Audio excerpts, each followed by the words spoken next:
बिजली महंगी की आज जो लोड शेडिंग हो रही है, मुझे इतनी तकलीफ है उस लोड शेडिंग की, बहुत घंटे हो रही है, मुझे पता है इस बात का। लेकिन मैं आपको ये बता दूं कि ये लोड शेडिंग जो आज हो रही है, पाकिस्तान के पास पैसे नहीं है उस लोड शेडिंग को खत्म करने के लिए।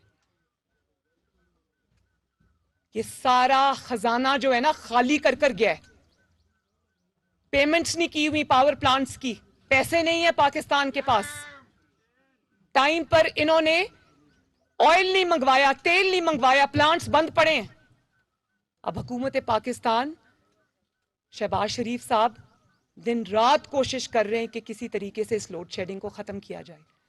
और ये लोड शेडिंग पीएमएलएन के ऊपर नहीं आ सकती, क्योंकि पूरे पाकिस्तान ने देखा कि 2013 में जब नवाज शरीफ को हुकूमत मिली तो लोड शेडिंग 22 घंटे पाकिस्तान में हो रही थी।